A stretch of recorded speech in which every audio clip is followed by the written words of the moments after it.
Hello, and welcome back to the Biography Lens series with myself, Annie, where we examine biographies and memoirs to better understand the personalities, relationships, and power dynamics behind public lives.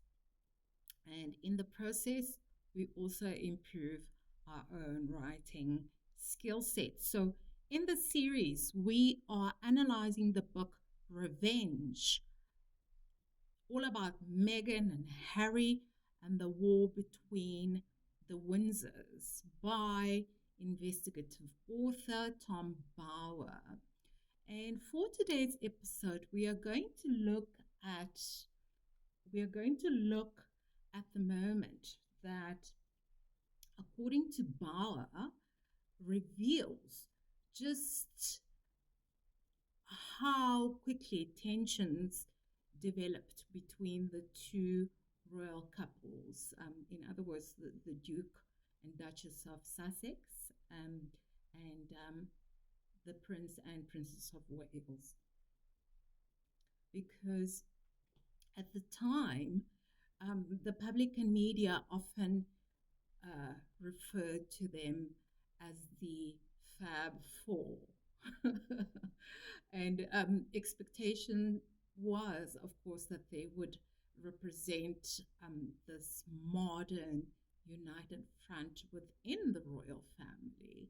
But according to Bauer,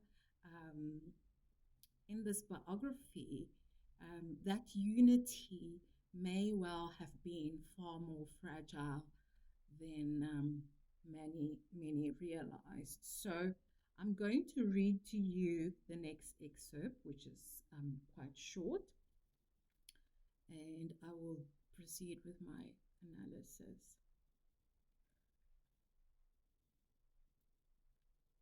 The title is Meghan's Snap at William over Peace Talks. After returning from their honeymoon in 2018, Bauer recalls a meeting held at Kensington Palace between the Duke and Duchess of Sussex, William and Princess Kate. According to the royal author, the two couples, who were then known by the public as the Fab Four, held peace talks, which quickly escalated. Bauer writes, William's dislike of Meghan had been obvious after his warning to his brother Harry before the engagement. It's gone too quickly, William had said about the speed of Harry's relationship with the American actress. William's suspicion of Meghan was echoed by his wife. According to the biography, Meghan snapped at the brother-in-law as tensions rose between them during their conversation, where the Duchess of Sussex said, "If you don't mind, get your finger out of my face." So we'll, and this is where the excerpt ends. And there are a couple of things I want to highlight, because let's just look at the broader context. So according to Bauer's account, this meeting took place shortly after, in my understanding, it took place shortly after the wedding of Prince Harry and Meghan Markle in 2018, because they had just returned from their honeymoon. So by the time the four young royals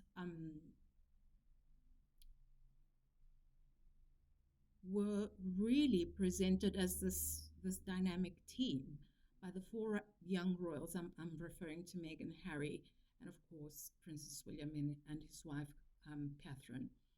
So So this for me raises the issue of public um, appearances, right? And how in the public eye um, they were being presented as this dynamic team. So it suggests unity, right? It's meant to communicate unity to the public. But this for me leads me to a point about biographies, right? And this is that biographies reveal what may be happening behind closed doors, right? Um, and Bauer here claims that William had already expressed concern about the speed of Harry's relationship before the engagement.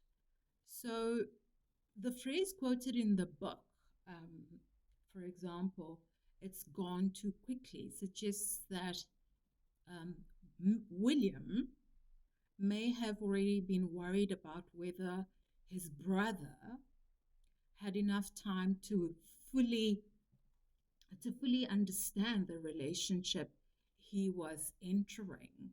And I think from a family perspective, that type of concern is not necessarily unusual, right? Because siblings often or sometimes worry whether major life decisions um, impact, on their family, especially, um, I guess, when they operate under enormous public scrutiny, or more so when they operate under enormous public scrutiny.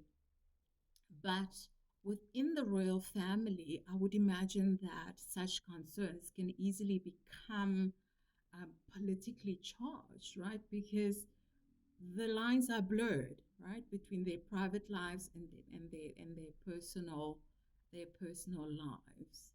Um, and and so for me, this also it raises an interesting point I want to make around family dynamics. And I think that this makes the um, the biography quite interesting, uh, because the biographical perspective is that Bauer describes this meeting um, as a form of peace talks, right? So that for me implies that tensions were already simmering in the background, or they existed beforehand, right? And so you'll find that in many families, disagreements can remain private and informal. But as I said, within the royal family, I would imagine that even minor disagreements can take on a larger significance, because it involves the public roles, the institutional responsibilities, and the long-term image of the monarchy, because this is what is actually at stake here, right? So, according to Bauer, um, William's concern, um, William's concern about Meghan was shared by Catherine as well. And if this was the case, I think it would have created a tension between Harry and Meghan, right, as well, because they would have felt scrutinized and judged by the senior couple. And I'm sure you would agree that when people feel that they're being questioned or criticized, discussions can very quickly become defensive. And the moment described in the book, for example, uh, where Meghan said towards the end, "If you don't mind, get your finger out of my face." I think that this suggests that the conversation had already escalated. Became extremely heated. And I think it's important to remember something when analyzing biographies at this juncture, because uh, biographies are interpretations. Okay, they're interpretations based on sources, based on interviews, based on the author's own investigation, and and they present a version of events, but they're not necessarily always the final word on what actually happened in private. And I've shared this with you before. But nevertheless, moments like this are often included because they serve to illustrate uh, personalities, tension, and the breakdown of relationship, for example, in this instance. So they very much serve a purpose, right?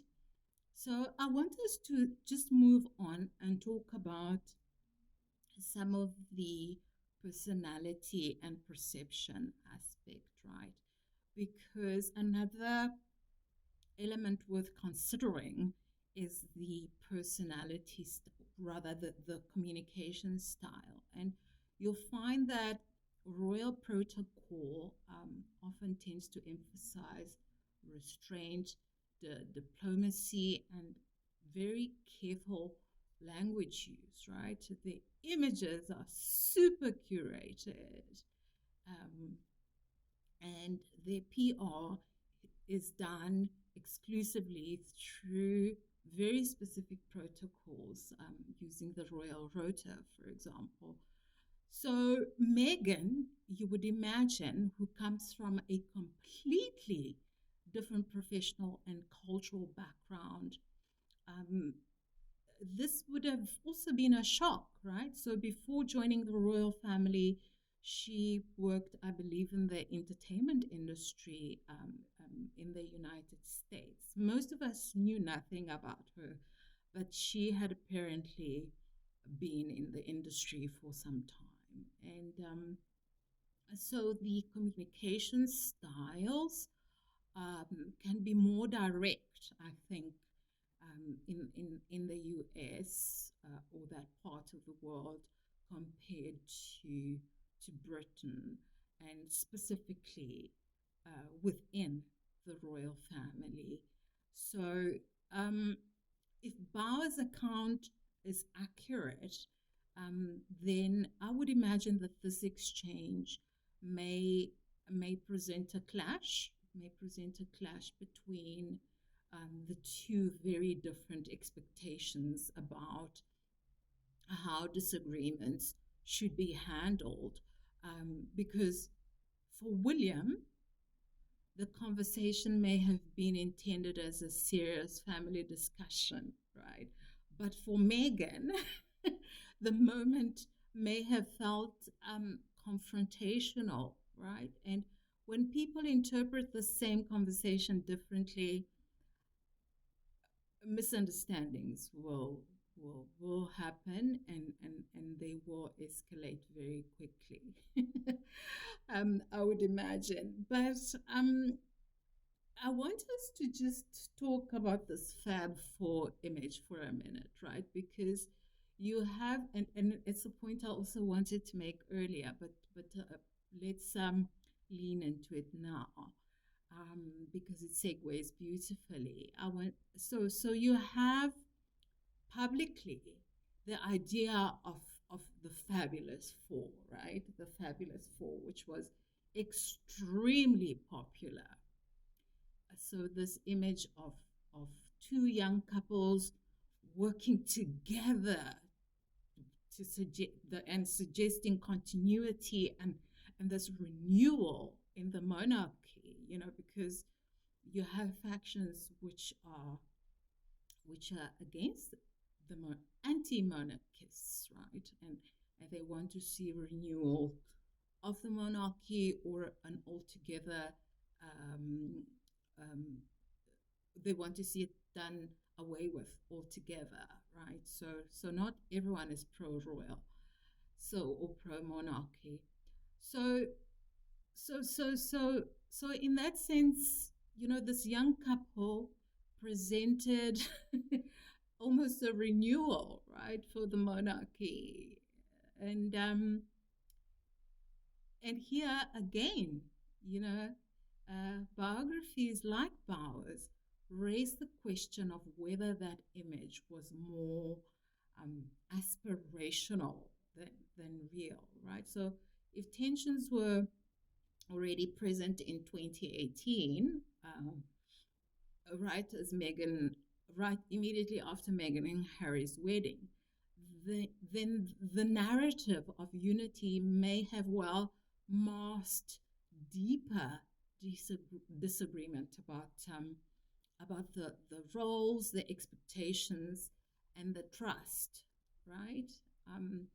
So so so to me, what makes this excerpt significant is not just the reported remark itself. It's more about what this moment represents, because there's so much to unpack here, right? But I want to keep these videos short. Um, so according to Bauer, this conversation may have been very much an early sign that um, the relationship within the younger generation in the royal family was strained, um, in the very least. And I think that whether or not one agrees with Bauer's interpretation, episodes like this definitely show us how biographies attempt to reconstruct the private dynamic that that shape that public image or public events,